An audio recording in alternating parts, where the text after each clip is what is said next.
नमस्कार. योगेश्वरी दर्शन बातमीपत्रात आपणा सर्वांचं स्वागत. आपण पाहत आहात अंबाजोगाई शहर आणि परिसरातील सुपरफास्ट बातमीपत्र. चला तर मग आता पाहूयात सुपरफास्ट बातमीपत्र. अंबाजोगाईतील कॉम्रेड गंगाधरप्पा बुरांडे स्मृती प्रतिष्ठान व महाराष्ट्र शिक्षण संस्था मोह यांच्या संयुक्त विद्यमाने राज्यस्तरीय वक्तृत्व स्पर्धेचे यशस्वी आयोजन करण्यात आले होते. या राज्यस्तरीय वक्तृत्व स्पर्धेचे उद्घाटन सत्राच्या कार्यक्रमाचे अध्यक्ष संस्थेचे सचिव ॲडव्होकेट अजय बुरांडे हे होते. या स्पर्धेचे उद्घाटक म्हणून स्वामी रामानंद तीर्थ वैद्यकीय महाविद्यालय व रुग्णालयाचे अधिष्ठाता डॉक्टर शंकर धपाटे यांची उपस्थिती होती. तर प्रमुख पाहुणे म्हणून जिल्हा शिक्षण व प्रशिक्षण संस्थाचे प्राध्यापक डॉक्टर योगेश सुरवशे यांची उपस्थिती होती. कॉम्रेड गंगाधरप्पा बुरांडे यांच्या प्रतिमेचे पूजन करून कार्यक्रमाची सुरुवात करण्यात आली. या राज्यस्तरीय वक्तृत्व स्पर्धेचे आयोजन संस्थेची शाखा गोदावरी विद्यालय मंजरत यांच्या वतीने श्री सांडेश्वर विद्यालय चन येथे करण्यात आले होते. तसेच यावेळी प्रास्ताविक गोदावरी विद्यालय मंजरतच्या मुख्याध्यापिका श्रीमती सरिता बिंदू यांनी केले. असं म्हणतात की आयोजकस्य दुर्लभ आयोजक हा नेहमी फार दुर्लभ असतो. कुठल्याही कार्यक्रमाचं आयोजन करताना हे आयोजक आपल्याला फार कमी प्रमाणामध्ये दिसतात आणि गत 4 वर्षापासून गंगाधरप्पा बुरांडे स्मृती प्रतिष्ठान आणि महाराष्ट्र शिक्षण संस्था संयुक्तपणे आपण गत 4 वर्षापासून या वक्तृत्व स्पर्धेचं आयोजन करत आहोत आणि वर्षानुवर्षे या स्पर्धा बहरत चाललेल्या आहेत आणि वर्षानुवर्षे या स्पर्धेला फार चांगला प्रतिसाद आपल्याला मिळताना आम्ही पाहत आहोत. महाराष्ट्रामध्ये सध्या नावाजल्या जाणाऱ्या या स्पर्धेमध्ये सद्यस्थितीमध्ये समाजामध्ये काय चाललेलं आहे, सद्यस्थितीमधल्या समाजामधल्या सामाजिक, राजकीय, शैक्षणिक, आर्थिक, नैतिक या सर्व मूल्यांवर आधारित विचारांचं मंथन व्हावं म्हणून या स्पर्धेचं आपण या ठिकाणी आयोजन करत आहोत. महाराष्ट्र शिक्षण संस्थेच्या एकूण 4 शाळा आहेत. महाराष्ट्र विद्यालय मोहा, आसुबाई विद्यालय मांडेखेल, गोदावरी विद्यालय मंजरत व श्री सांडेश्वर विद्यालय चनई. राज्यस्तरीय वक्तृत्व स्पर्धाचे आयोजन हे 4थे वर्ष आहे. प्रत्येक वर्षी संस्थेच्या एका शाळेच्या वतीने आयोजन करण्यात येते. यावेळी कार्यक्रमासाठी उपस्थित असलेले स्वामी रामानंद तीर्थ येथील अधिष्ठाता डॉक्टर शंकर धपाटे यांनी उद्घाटन करताना अधिक माहिती दिली. की ह्याच्यामध्ये जे 3 गट केलेले आहेत, मी विषय पण पाहिले, अगदी साधे, सिंपल आणि विचार करण्यासारखे विषय आहेत. त्यामुळे आपण चांगल्या प्रकारे इथं वक्तृत्व स्पर्धेमध्ये भाग घेऊन चांगलं तुमचं व्यक्त व्हाल. आणि बक्षीसाचा विषय जसं मॅडमने सांगितला की ॲक्च्युली बक्षीसाठी आपल्याला वक्तृत्व स्पर्धा घेतली नाही, परंतु मला असं म्हणायचं आहे किंवा लहान मुलं आहेत आणि त्यांना बऱ्याच वेळेस बक्षिसाचं एक प्रकारचं अट्रॅक्शन असतं. म्हणून ज्यांना बक्षीस मिळालं त्यांना तर मिळणारच आहे, पण ज्यांना नाही मिळालं त्यांनी दुःखी व्हायचं नाही आहे. कारण त्यांनी दुसऱ्या वेळी चांगल्या प्रकारे आणखी स्पर्धेची चांगली तयारी करायची आहे. आणि ही स्पर्धा आहे, हार जीत होतच असते, भाग घेणं महत्त्वाचं आहे आणि त्या निमित्ताने तुम्ही भाग घेऊन व्यक्त होता हे महत्त्वाचं. या स्पर्धेला वरचेवर चांगला प्रतिसाद मिळत आहे. महाराष्ट्रातून स्पर्धक सहभागी होत आहेत. या स्पर्धा प्राथमिक गट, माध्यमिक गट व खुला गट अशा 3 गटामध्ये घेण्यात येतात.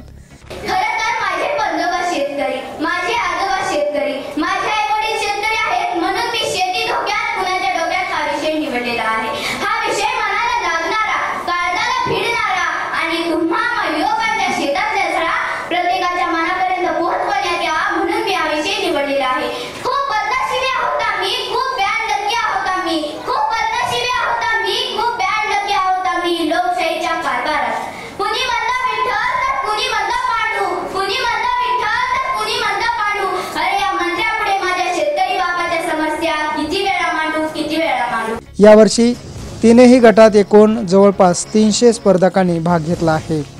यावेळी प्राध्यापक डॉक्टर योगेश सुरवशे यांनी विद्यार्थ्यांना अधिक माहिती देत शुभेच्छा दिल्या. सांगितलं बोललं पाहिजे, कारण बोलणारे, चांगलं बोलणारे विशेषतः विद्वत्ता असणारे लोक जर बोलत राहिले तर निश्चितपणे या देशाला एक दिशा मिळते. आता स्पर्धा ही तुमच्या माझ्या आयुष्यात अनेकदा आहे. मी सुद्धा तुमच्यासारखा अनेक स्पर्धेला खाली बसून वक्तृत्व स्पर्धेत भाग घेतलाय. मला बक्षीस कुठेही मिळालं नाही, कधी मिळालं नाही हे भाग सोडून द्या, परंतु मी स्पर्धा सोडली नाही. त्यामुळं पहिला नियम म्हणजे बक्षीस मिळो अथवा न मिळो, स्पर्धा सोडायची नाही. आपल्या शाळेत कोणतंही स्पर्धेचं परिपत्रक आलं की स्पर्धा सोडायची नाही.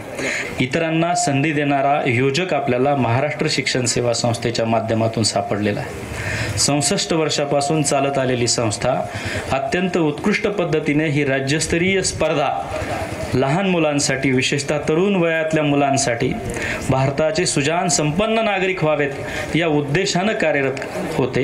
ही स्पर्धा चालवते, ही निश्चितपणे अभिमानास्पद बाब आहे. खरं म्हणजे या संस्थेचे सचिव स्वतः उत्कृष्ट वक्ते आहेत, ते महाराष्ट्रभर फिरता आहेत. त्यामुळं त्यांच्यासारखा माणूस आणि ही स्पर्धा हे खरोखर म्हणजे योगायोग म्हणावा लागेल.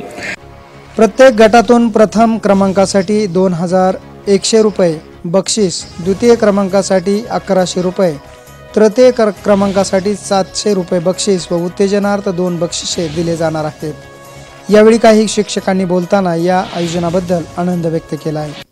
मी सुरेश प्रभाकर सोळंके, सरस्वती माध्यमिक विद्यालय राजेगाव, तालुका माजलगाव या ठिकाणाहून आलो आहे. विद्यार्थ्यांना एक वक्तृत्व स्पर्धेसाठी या ठिकाणी घेऊन आलो आहे. ही महाराष्ट्र शिक्षण संस्था मोहा संचलित ही जी वक्तृत्व स्पर्धा आहे, राज्यस्तरीय वक्तृत्व स्पर्धा, गेली 4 वर्ष या ठिकाणी विद्यार्थ्यांना विचार पेरण्याचं काम ही संस्था करत आहे.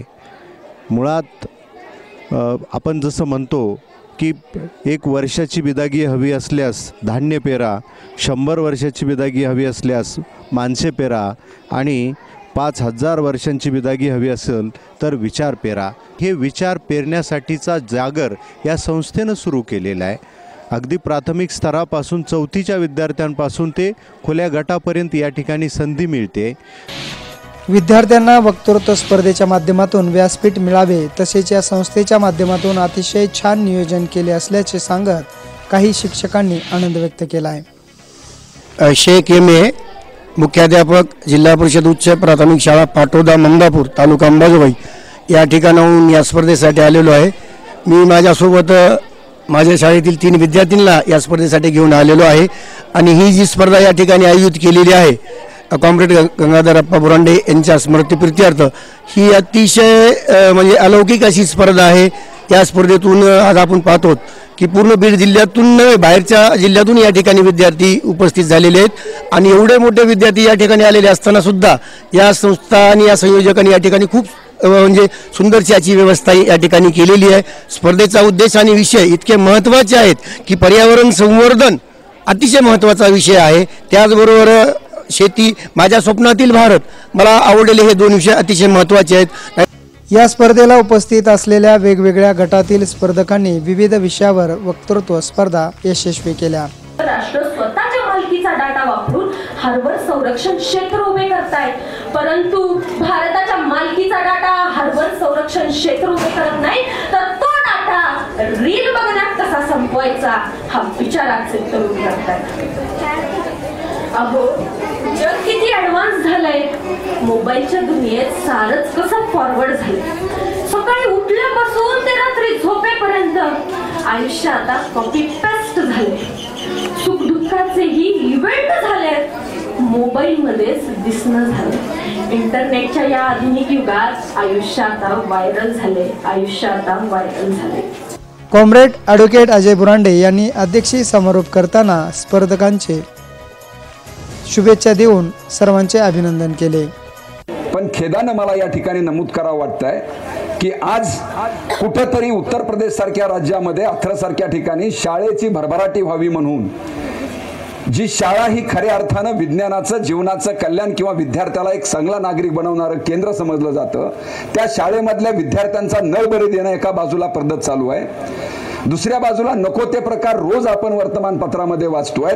या सगळ्या खिन्न करणाऱ्या परिस्थितीमध्ये आमची काय जबाबदारी लागते, यात या लेकरांचा काय दोष आहे, याला जबाबदार कोण आहे? मी पालक म्हणून जबाबदार आहे का, मी शिक्षक म्हणून जबाबदार आहे का, मी संस्था चालक म्हणून जबाबदार आहे का, मी या राज्याचा शासक प्रशासक म्हणून जबाबदार आहे?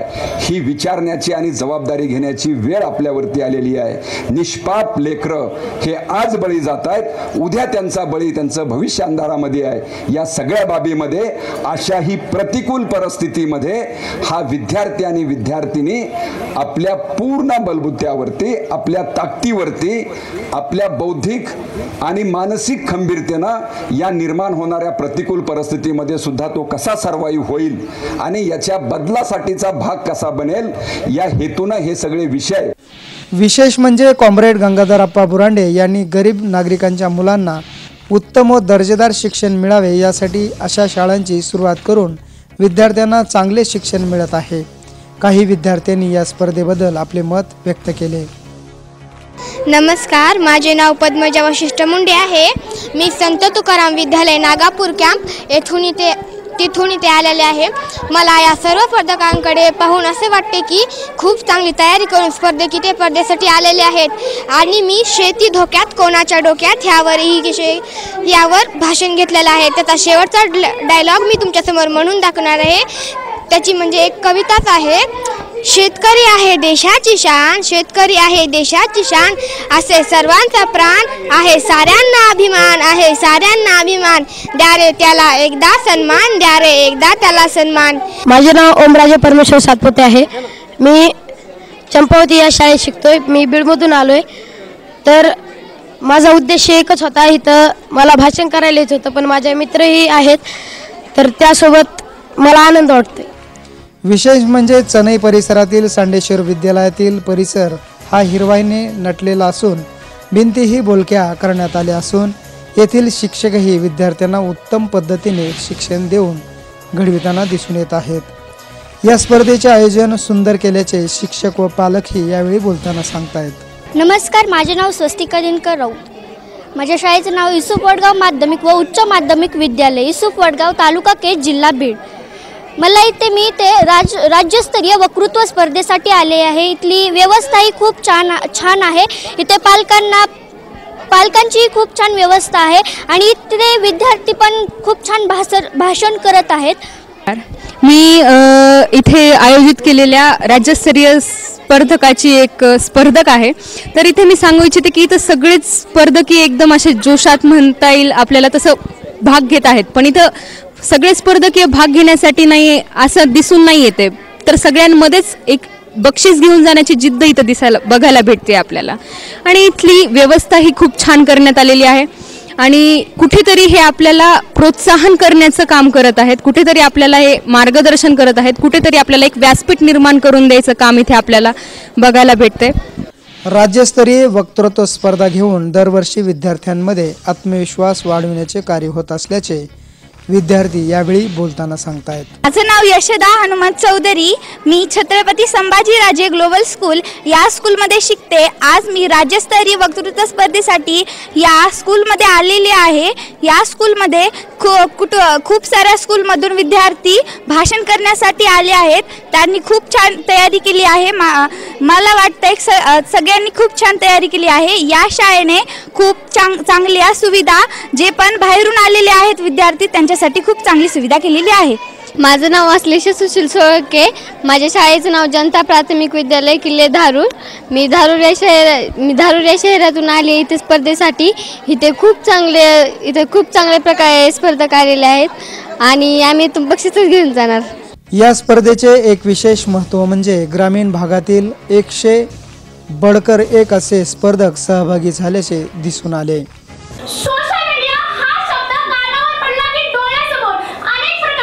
निर्माण होतात. कित्येक फेक अकाउंट असलेले फेसबुक, आपोआप व्हॉट्सअप आणि जेथे आई वडिलांचं न ऐकणार आणि जेथे सारखेच किटकिट ऐकावे लागते थ्रू ट्विटर, ज्याच्याशिवाय आयुष्याचं काही समजत नाही तो म्हणजे यूट्यूब. हे सर्व सोशल मीडियाचे माध्यम आहेत. काही तज्ञ असे म्हणतात की सोशल मीडियामुळे कित्येकांचं आयुष्य घडलंय. काहींचं असं मत आहे की सोशल मीडिया हाच एक माध्यम आहे करतो, अशा वेळेस आपल्या भारताला महासत्ता मिळवण्याची ज्या युवकावर जबाबदारी आहे, तो युवक देशहितासाठी आणि स्वहितासाठी सोशल मीडियाचा वापर करतो का आणि त्या युवकांच्या सोशल मीडियाविषयी मते काय आहे? कॉम्रेड ॲडव्होकेट अजय बुरांडे यांनी या स्पर्धा सुरू करून मुलांना एक नवीन भरारी घेण्यासाठी मार्ग दाखवण्याचे कार्य केले असून विविध जिल्ह्यातून आलेले विद्यार्थी आनंदी दिसून आले. नमस्कार, मी सुरभी प्रियंका संतोष कसबे, इयत्ता 7वी सुयश विद्यालय बार्शी इथून मी आलेले आहे. आज श्री सांडेश्वर विद्यालय इथे राज्यस्तरीय वक्तृत्व स्पर्धा आहे. खरं तर या मोबाईलच्या काळामध्ये सर्वजण मोबाईलमध्ये व्यस्त असतात, पण मी चांगली तयारी केली वक्तृत्व स्पर्धेसाठी. पण या शाळेत आल्यावर असं वाटतं की आज आपली तयारी कुठे म्हणजे कमी तर पडली नाही. इथले पिढी बघून हे भारताचं पुढचं भविष्य आहे आणि सांडेश्वर महाविद्यालय या माध्यमातून खूप चांगलं काम करत आहे, लोकजागृतीचं काम करत आहे. धन्यवाद. विशेष म्हणजे या संस्थेतील विद्यार्थी विविध स्पर्धेत सहभागी होऊन स्पर्धा यशस्वी करून शाळेचे व आपल्या पालकांचे नाव लौकिक करत आहेत. मी ज्ञानेश्वरी गवळी. मी संचिता चौधरी. आम्ही दोघी वसुंधरा विद्यालय पैठण या शाळेतून आलेले आहोत. आणि इथे आल्यावर सर्वप्रथम आम्हाला असं वाटलं होतं की इथे सगळे अनोळखी असतील, आपण सगळे नवीन असणार, लवकर या परिसराशी आपली ओळख होणार नाही. परंतु इथे आल्यावर पहिल्या क्षणीच असं वाटलं की हा परिसर आपल्याच ओळखीचा आहे आणि आपल्यासाठी तिथे सर्वजण उपस्थित आहेत आणि आपल्याच विद्यार्थ्यांचं कौतुक करण्यासाठी सगळे जमले आहेत. खूप छान वाटलं की आयोजन पण इतकं छान आहे की म्हणजे बक्षीस मिळावं या हेतूने सगळे आले नाहीत की सर्वांना अनुभव भेटावा म्हणून या हेतूने सगळे इथे आलेले आहेत. या संस्थेत विद्यार्थ्यांच्या विविध कलागुणांनाही वाव दिला जात आहे. विद्यार्थी विविध उपक्रमातही सहभागी होताना दिसून येत आहेत. नमस्कार, मी पपिता नानाभाऊ चव्हाण, सहशिक्षिका, जिल्हा परिषद प्राथमिक शाळा कुकडगाव, तालुका बीड या ठिकाणाहून मी या स्पर्धेसाठी माझी विद्यार्थिनी घेऊन आलेली आहे. प्राथमिक गटामध्ये माझी विद्यार्थिनी आलेली आहे साजिया सय्यद.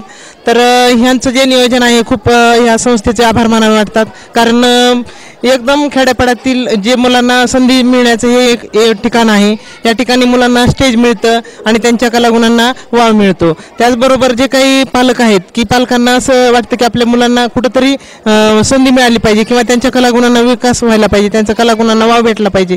त्या दृष्टीनं या संस्थेनं जे हे कार्य हाती घेतले ते खरोखरच खूप असं अतुल्य असं कार्य आहे, कारण त्यांचं ह्या कार्यामुळं जितके जास्त जे वक्ते घडणार आहेत त्यांना या ठिकाणी संधी मिळणार आहे. ही स्पर्धा चळवळीचे रूप धारण करत आहे. पालक व शिक्षकांनी स्पर्धा आयोजनाचे खूप कौतुक केले. भारत देशात नकारात्मक वातावरण तयार होत असताना ही संस्था सकारात्मक वातावरण जतन करून ठेवण्यासाठी अहोरात्र प्रयत्न करत आहे. नमस्कार, मी डॉक्टर कांबळे. आजच्या या राज्यस्तरीय वक्तृत्व स्पर्धा जे की महाराष्ट्र शिक्षण संस्था यांनी आयोजित केलेली आहे, तर अशा प्रकारचे ज्या कार्यक्रम असतात, इलोकेशन डिबेट किंवा एक एक्स्ट्रा करिक्युलर ॲक्टिव्हिटीज शालेय विद्यार्थ्यांमध्ये डेव्हलप होणं अत्यंत गरजेचं असतं. आणि अशा प्रकारच्या ज्या स्पर्धा असतात विविध शिक्षण संस्थांमध्ये विविध कार्यक्रमामध्ये घेत होतो आपण, त्यामुळे अशा एक्स्ट्रा करिक्युलर ॲक्टिव्हिटी विद्यार्थ्यांमध्ये डेव्हलप होतात आणि याचा फायदा त्यांना भविष्यातील जे काही स्पर्धात्मक ज्या परीक्षा असतात यामध्ये होतो. या कार्यक्रमाचे सूत्रसंचालन ज्ञानेश्वर रेड्डी यांनी केले, तर आभार केशव दीक्षित यांनी मांडले. ही स्पर्धा यशस्वी पार पाडण्यासाठी गोदावरी विद्यालय मंजरत व श्री सांडेश्वर विद्यालय चनई संपूर्ण शिक्षक व शिक्षिका यांनी परिश्रम घेतले. योगेश्वरी दर्शन बातम्यासाठी नागेश अवताडे, अंबाजोगाई.